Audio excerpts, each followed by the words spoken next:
여러분 예배당에서 이제 내려가실 때 벌써 오래되셔서 이제 많이 기억하실 겁니다. 계단 아래쪽에 이렇게 조그마한 족자를 만들어서 성구를 붙여놨어요. 거기에 주님 손 붙잡고 세상으로 이렇게 쓰여져 있습니다. 오늘 설교는요, 우리 한번 여러분의 성경 지식을 묻는 것으로 시작을 해야 되겠습니다. 오늘 본문이 나오는 이 아가서의 저자가 누구일까요? 예, 여러분 대답을 다 벌써 하셨네요. 혹시 일부 예배 보고 오셨는가요? 어떤 분은 아가서니까 아간가 이렇게 생각하는 분 계세요. 베드로 전후서나 또는 마테마가 누가 요한복음 이런 것들은 다 저자의 이름으로 그 책명이 되어져 있습니다. 아가서는 그렇지 않지요. 솔로몬이 아가서를 지었다. 이렇게 이야기를 우리가 하고 있어요. 아가서의 저자를 솔로몬으로 이야기하고 솔로몬과 술람미 여인의 사랑 이야기가 기록된 것을 아가서라고 이렇게 알고 있습니다. 아가서의 히브리어 원래 책명을 보면은요, 거기 쉬르 하시림이라고 되어 있습니다. 그러니까 노래의 노래, 노래 중에 노래, 가장 뛰어난 노래, 그런 뜻을 가지고 있고, 영어로는 그걸 그대로 표현을 해서 Song of Songs, Song of Solomon 이렇게 표현도 되어져 있습니다. 아가서와 룻기, 또 예레미야 예가, 전도서, 에스더, 이것은 유대인의 5대 절기에 한 권씩 낭독된 것인데 아가서는 6월절에 낭독된 그런 책입니다. 또한 아가서는 구약 성경 중에 욥기, 시편, 잠언, 전도서와 함께 시가서에 해당되는데 시가서라는 것은 지혜의 시를 기록한 책이죠. 그래서 이 중에 잠언과 전도서, 아가서 이것을 솔로몬이 지었다 이렇게 봅니다. 유대인의 오랜 전승은요, 솔로몬이 젊었을 때는 이 사랑의 시 아가서를 지었고 중년 때에는 잠언을 그리고 노년에는 전도서를 기록했다. 그렇게 유대인들의 전승 가운데 알려져 있습니다. 어느 논문을 보니까 꽤 재미난 표현이 있는데 구약을 하나의 집으로 비유를 한다면 율법서인 모세오경은 창출, 내, 민신 이신 거 아시죠? 이 5권의 성경 앞에 있는 책, 이 모세오경을 집의 기초로 이야기하고 역사서, 많은 역사서들은 다 이 벽이라고 이렇게 설명을 하고 선지서, 예언서들이죠. 이 선지서는 지붕, 시가서는 응접실에 해당한다 하는 이런 재미난 표현이 있습니다.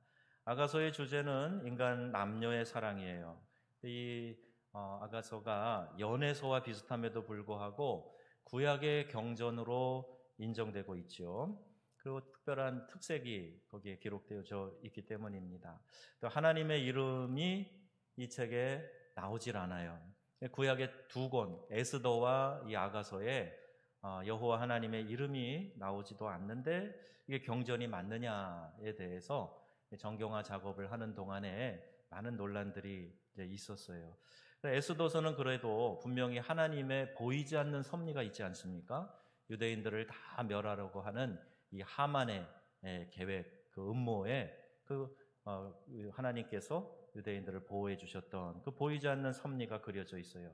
그러나 아가서는 하나님의 이름도 안 나오고 또 하나님에 대해서는 전적으로 침묵하고 있어서 옛날부터 여러 가지 논란과 해석이 있었어요. 그 대표적인 해석 첫 번째가 뭐냐? 이거는 희곡이다. 어떤 연극을 위한 작품으로 이해하는 설. 두 번째는 노래들을 모아놓은 것이다.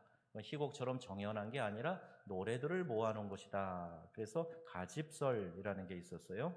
또 세 번째는 제의설이라는 게 있는데 고대 바빌론의 아도니스의 제전에 사용했던 제문이다. 이렇게 보는 거예요. 근데 이 세 가지는 우리가 지금 받아들여지고 있지 않습니다. 우리 복음적인 교회 입장에서는 네 번째 비유설인데요. 경건한 유대인들이 1세기 이후부터 계속 이런 주장을 했었고요. 또 아가를 여호와와 이스라엘의 관계로 묘사한 비유라고 이렇게 설명을 하고 이해를 했어요. 즉 하나님과 그의 백성 사이의 사랑을 비유적으로 표현한 것이다. 이렇게 보는 겁니다. 그래서 이렇게 해석을 하게 되면 솔로몬을 하나님을 대표하는 인물로 표현되어져 있고, 그의 애인인 술람미 여인은 이스라엘로 말할 수 있다는 거예요. 초대 그리스도 교회에서도 오리겐이라고 하는 대표적인 신학자가 있는데, 그도 이 비유설을 지지했고, 또 종교개혁 이후에는 이 비유설이 그리스도와 신자의 관계다 이렇게 알려지고, 우리가 지금 그 전통에 따라서 이해를 하고 있는 겁니다. 자, 이제 우리 성경에는요, 교회를 신부로, 또 장차 오실 예수님을 신랑으로 이렇게 비유하는 것이 자주 등장을 하죠. 특별히 요한계시록에 보면은 이와 같은 내용이 많이 나오고 있습니다. 어떠세요? 결혼식을 앞두고 있는 예비 신부들 보시면 우리 일부 예배 때는 신혼부부가 두 커플이 나왔더라고요. 근데 이 신부들 보면은 마사지 하러도 다니고요, 피부 미용에 신경 많이 씁니다. 다이어트도 하고 외모를 가꾸는데 노력을 많이 하죠. 또 옛날에 알던 이성 친구들 관계들도 정리하고, 이제 한 남자를 남편으로 맞아서 올인하려고 축복의 준비를 하는 거죠. 아프리카 차드 사람들의 그 결혼식을 보니까요, 차드 수도에 가서 그 결혼식을 봤는데 신부에게 모든 하객들이 다 나가요. 그래서 인사를 해요. 그런데 특별히 이제 남자들이요, 그 신부에게 입맞춤을 하는 것을 보게 됐어요. 아니, 신랑과 신부가 입맞춤하는 거는 서양 결혼 풍습에도 많이 나오는데 어떻게 남자들이 다 나가서 신부랑 입맞춤을 하냐? 처음에 좀 어색했는데 축복의 의미도 있고 동시에 굿바이 키스의 의미도 있다, 이렇게 설명하는 것을 들었어요. 신랑 되신 예수님을 맞이할 우리 성도들의 자세는 어떤 자세가 되어야 되겠습니까? 신랑 되신 예수님을 맞이하기 위해서 우리가 기다리면서 이 땅을 살아가는 그의 거룩한 신부인 교회, 이 교회는 몸과 마음을 정결하게 해야 된다는 거죠. 그래서 교회는 주님 다시 맞이하는 날까지 거룩함을, 정결함을 최고의 가치로 알아서 교회가 이 가치를 숭상하고 가치가 손상되지 않도록 최선을 다해요. 그러면서 우리 신랑 되신 예수님 오시는 것을 맞이할 준비를 하면서 살아야 된다는 거예요. 이거 신약의 마태복음 25장에 가보면 열 처녀의 비유를 통해서 이 말씀을 자세히 하고 있습니다. 1절에 그때 천국은 등을 들고 신랑을 맞으러 나간 열 처녀와 같다 하리니, 이렇게 기록 시작이 되고 있죠. 그러니까 지혜로운 다섯 처녀는 등불을 잘 예비하고 있어요. 미련한 다섯 처녀는 신랑이 더디 온다 그래서 졸며 등불을 준비하고 있지 않는 겁니다. 이제 허둥지둥, 이제 신랑이 곧 오신다 그러니까 허둥지둥 등불을 밝힐 기름을 구하러 돌아다니죠. 결국 미련한 다섯이 기름을 사러 간 사이에 신랑이 오므로 준비된 자들만 그 결혼 예식에 들어가고, 또 나머지 미련한 다섯 처녀는 그 혼인잔치에 들어가지 못하고 문이 닫혀버리고 밖에서 슬피 울며 이를 가는 그런 비유의 말씀입니다. 여러분, 이 말씀은 우리에게 상당한 경각심을 줍니다. 예수 믿으면서 우리가 그리스도의 신부로 이 땅의 교회로 있지만은, 그러나 맞이할 신랑을 준비하지 못하고 등불을 예비하지 못하고 있을 때에 어린 양의 혼인잔치에 문이 닫혀버리고 밖에 내쫓김을 당하고 슬피 울며 이를 가는 그런 통탄한 일도 있을 수 있다 하는 것을 알아야 돼요. 그래서 이 마지막 때에 정말 하나님의 영이 운행하시고 함께 하시는 좋은 교회에 몸담아 신앙생활하는 것이 중요한 겁니다.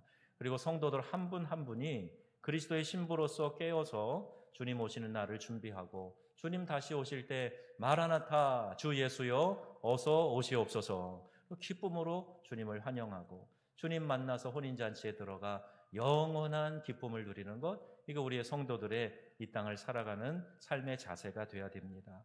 내가 교회에 나왔다 그래서, 오늘도 세례문답하신 분이 예배에 계시는데 내가 세례 받는다 그래서 그게 천국 가는 자동 티켓이 아니란 이야기예요. 정말 믿음의 고백을 하고 그리스도의 신부로 이 땅을 단장하고 예비하고 살아가지 않으면 우리가 신랑이 오실 때에 맞이하지 못하고 혼인잔치에 들어가지 못하는 그런 일들도 있을 수 있고, 이 세상과 짝하여 살아가는 것을 성도들의 영적 간음이라고 성경은 말씀하고 있습니다. 야고보서 4장 4절 말씀이에요. 함께 읽어보겠습니다. 간음한 여인들아, 세상과 벗된 것이 하나님과 원수됨을 알지 못하느냐.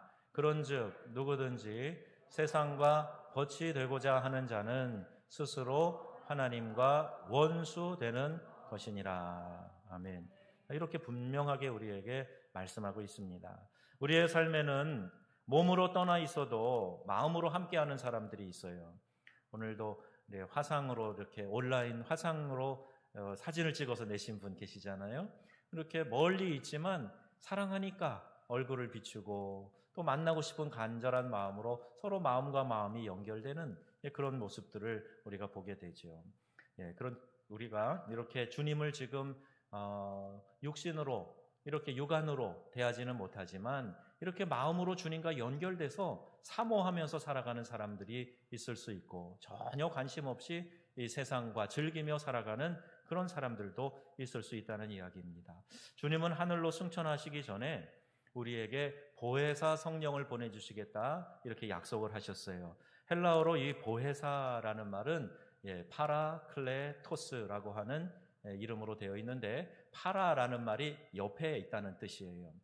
그래서 내 옆에 계시면서 나와 함께 계시면서 어떤 역할을 해주시느냐. 변호사의 역할, 카운슬러의 역할, 도와주는 헬퍼의 역할로 우리와 함께 해주신다. 이런 의미를 가지고 있어요. 만왕의 왕이신 주님, 그분이 우리에게 내가 가고 또 다른 보혜사, 성령을 너에게 보내주는데 이게 너에게 유익하다 하시면서 말씀하신 거예요. 하나님이 인간인 우리를 우리 안에서 역사하시고 감동을 해주시고 도와주시고 함께 하신다. 이게 얼마나 우리에게 정말 감동이 되고 감사하고 감격한 일인지 몰라요. 이 성령 하나님이 우리와 함께 계시면서 마지막 날 다시 오실 신랑 되신 예수님을 기다리며 정결한 신부로 살아갈 수 있도록 도와주시겠다. 이렇게 말씀하고 있는 겁니다. 보혜사로 우리 가운데 계시는 성령 하나님의 음성을 듣고 순종하는 것이 그렇기 때문에 매우 중요한 거예요. 그 하나님이 오늘 우리에게 뭐라고 말씀하시는가? 우리와 함께 하시면서 우리를 이끌어 가시고 도와주시겠다고 말씀하시는 하나님이 뭐라고 말씀하시는가? 오늘 성경에 어떻게 기록되어져 있지요? 나의 사랑, 나의 어여쁜 자야. 우리를 이렇게 부르시는 거예요.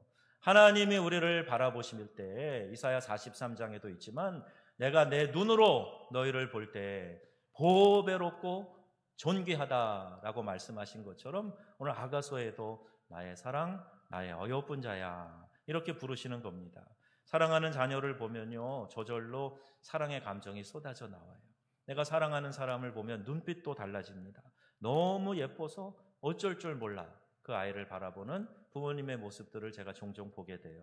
우리 교회 아이들도 참 예뻐요. 부모님들이 그냥 자기 자식들 볼 때 입을 벌리고 미소를 머금고 아이들을 바라보는 그런 부모님들의 모습도 보게 돼요.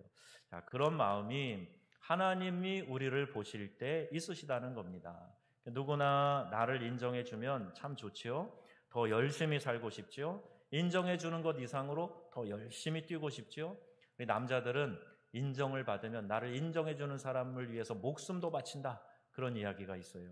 남편과 아내와 자녀들 서로 인정해 주고 또 격려해 줘야 되죠. 이 시대 정신이 자꾸 사람들을 깎아내리고 잡아당기고 이런 분위기라고 할지라도 예수 믿는 우리 성도들은 사랑의 본성이 뭔지를 알아서 서로 격려해주고 세워주고 이끌어주고 또 이렇게 북돋아주고 그래야 되는데 하나님이 그 사랑의 본질이시기 때문에 친히 몸소 그 사랑을 실천하고 계시다는 겁니다. 자, 그런데 여러분 나를 보기만 해도 좋아 죽겠다는 사람 앞에서 나도 완전히 무장해제하고 그 사람과 깊은 교제 나누게 되는 거죠. 하나님께서 우리를 바라보시면서 나의 사랑, 나의 어여쁜 자야 이렇게 부르시는 거예요.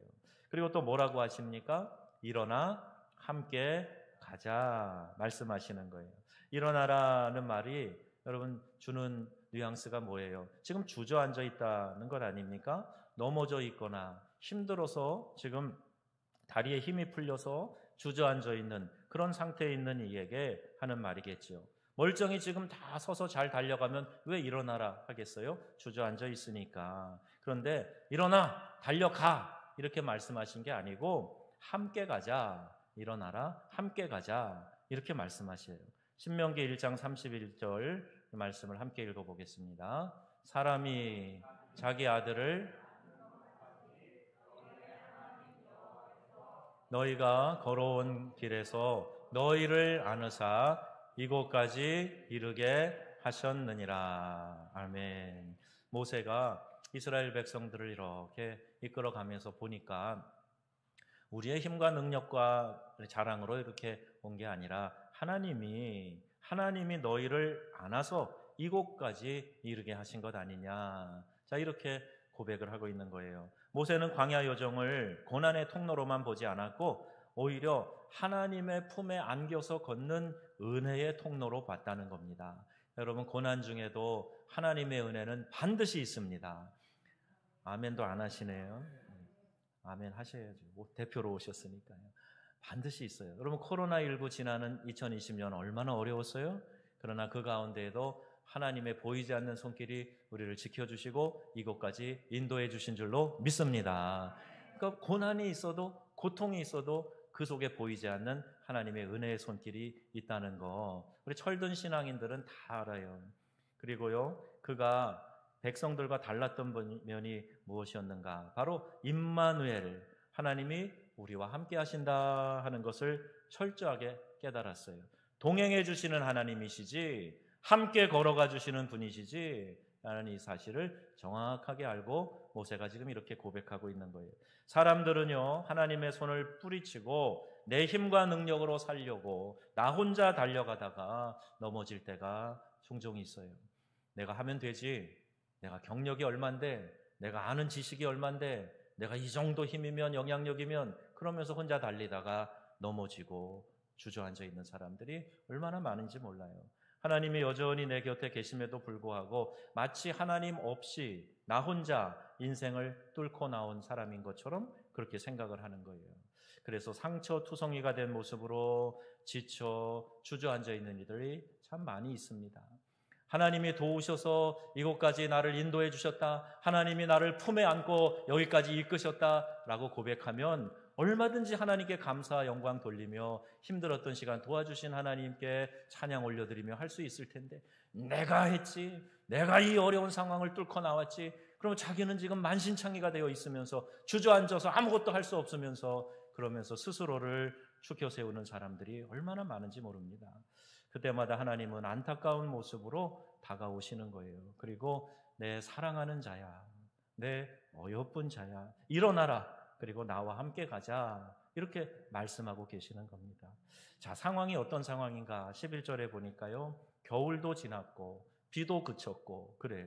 그러니까 이스라엘에는 이제 겨울비가 내리는데 이 겨울비가 지나고 또 이제 겨울도 지났다. 지금 우리가 서 있는 계절이 황량한 광야와 같은, 또는 아주 차갑고 찬바람 부는 겨울과 같은 그런 상황일지 몰라요. 영적인 의미에서도 큰 문제, 시험이 닥친 그런 상황을 겨울이라고 비유한다면 이제 겨울이 지났잖아, 겨울도 건너갔잖아, 어떻게 보면 한 해가 지나갔잖아, 이렇게 말씀만 하고 있는 거라고 볼 수가 있어요. 12절에 보면 지면에는 꽃이 피고 새가 노래할 때가 이르렀는데 짝을 찾는 비둘기 소리와 무화과의 푸른 열매가 있고 포도나무 꽃향기는 날리는 이때에 왜 여전히 주저앉아 있니?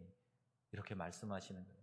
자, 이제 고통의 시간이 지났고 2020년 그 지긋지긋한 어려운 문제들, 코로나 이제 막 아주 막 듣기만 해도 막 가슴이 그냥 편치 않은 이 이야기들을 얼마나 많이 듣고, 물론 아직도 진행되는 부분이 있긴 하지만 이제 한 해를 매듭졌잖아요. 그러니까 그 시간도 지났고 이제 포도나무 꽃향기 날리는 이 시절이 되었는데 왜 주저앉아 있니? 일어나 함께 가자, 그렇게 말씀하시는 거예요. 자, 여러분, 사람은 누구나 다 넘어집니다. 넘어지지 않는 사람 없어요. 나 실수 안 해요, 실수 안 하는 사람 하나도 없어요. 그래서 후회하거나 아파하는 일들이 있습니다. 제가 보니까요, 참 저도 이게 허점투성이더라고요. 어저께 이제 오실 분들, 목자들 중심으로 우선순위 한다 그래갖고 1부 예배 20명, 2부 예배 20명 이렇게가 제 이름 넣어가지고 다 해놓고 나서 그래도 이제 원래 뭐 예배 송출 인원만 된다나 또 뭐 누가 그래가지고 막 인원 짜맞히느라고 위에 명단 보고 밑에다가 막 집어넣고 그러는데 그만 위에 있는 명단을 아래에다가 안 넣어버렸어요. 그러니까 이제 지난번에도 한번 그래갖고 어떤 분이 역할이 없다고 안 오는 건 줄 알고 안 오셨다 그러더니 이번에도 또 그런 일이 생긴 거예요. 야, 참 이렇게 허점투성이구나. 그런 제 모습을 보게 돼요.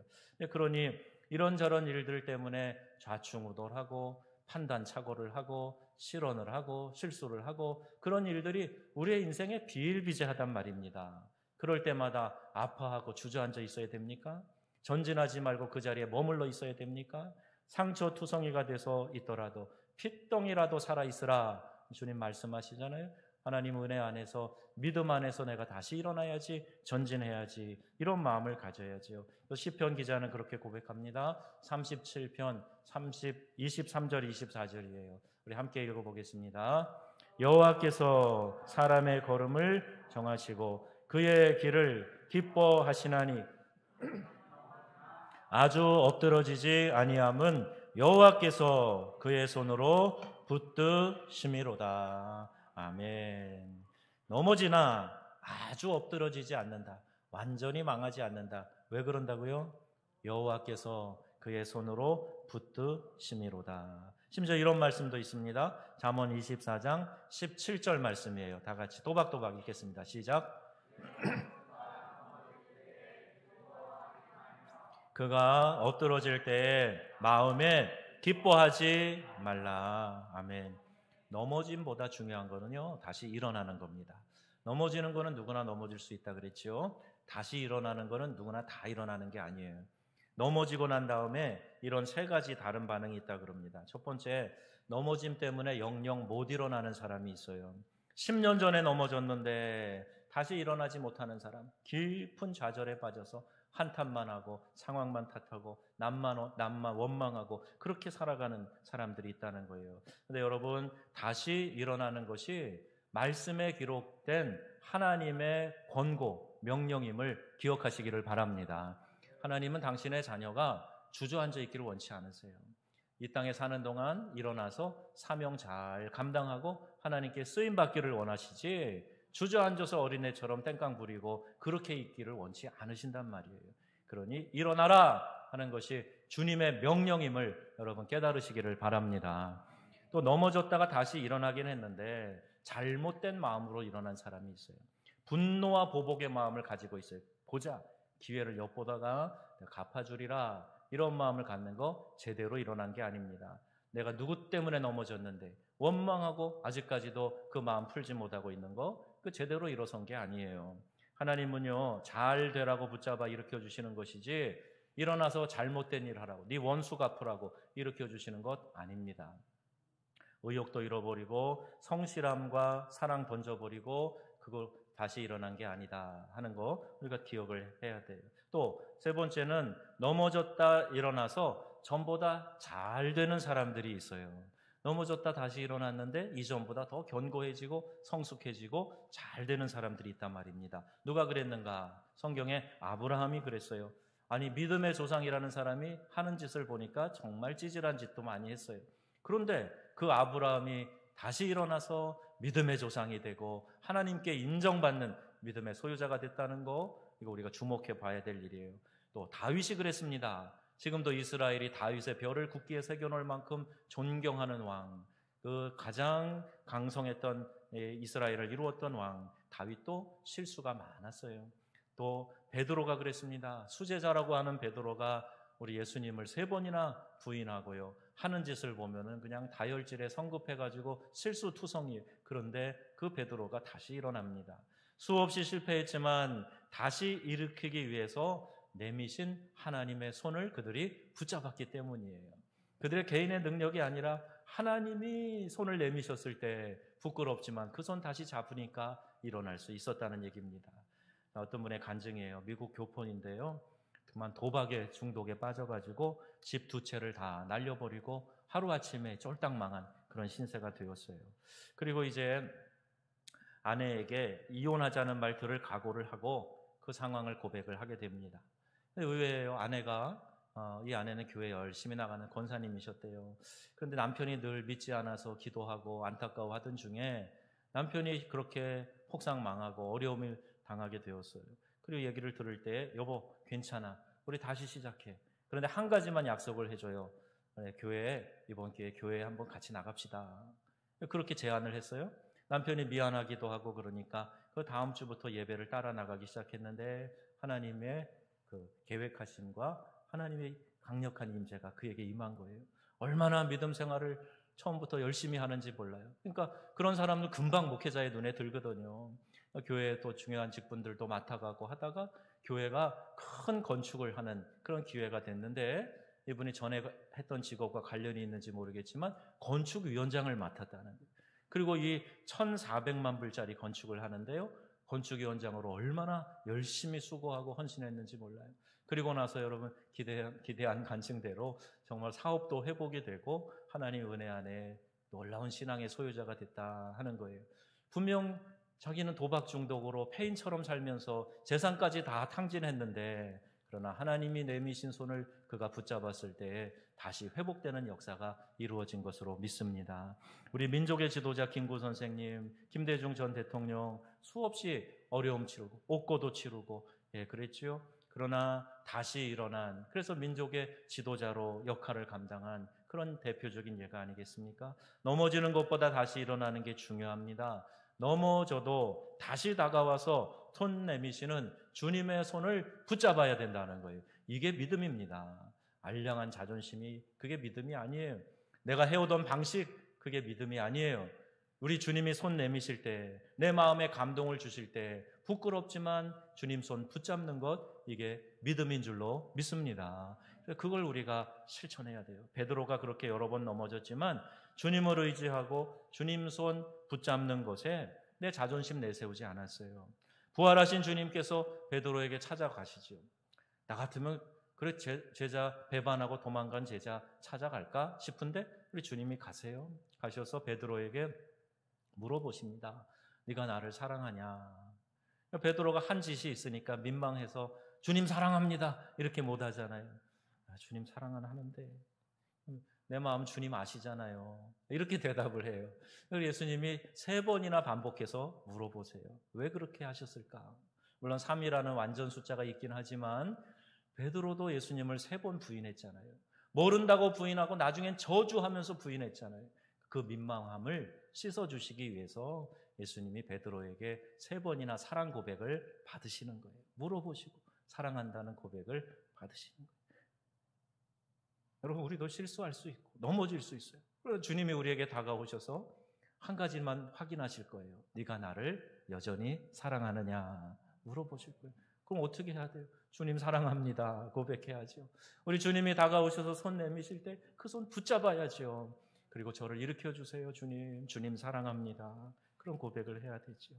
날 위해 못 박혀주신 주님, 그 사랑이 어딘데 내가 그 사랑의 감동을 받고 살아가면서 이렇게 형편없이 살았구나. 주님 잘못했습니다. 용서해 주세요. 주의 손 붙잡고 다시 일어나겠습니다.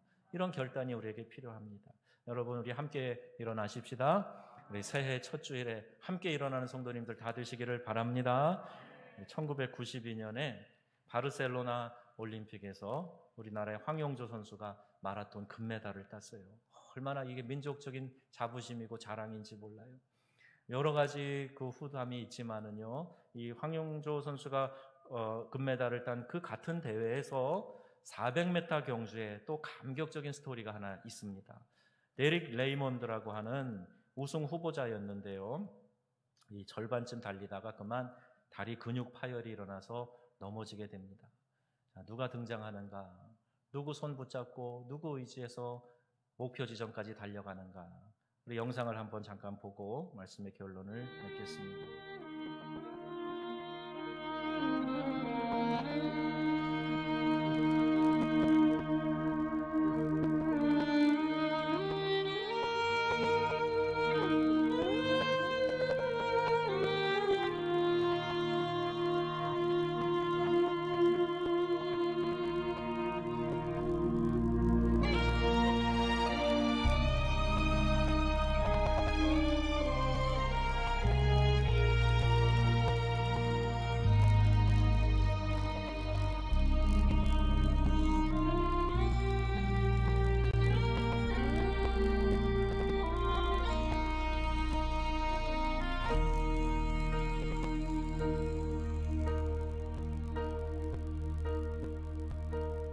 When I am down and oh my soul so weary, when troubles come and my heart burdened be, then I am still and wait here in the silence until you come and sit a while with me. You raise me up so I can stand on mountains. You raise me up to walk on stormy seas. I am strong when I am on your shoulders. You raise me up to more than I can be.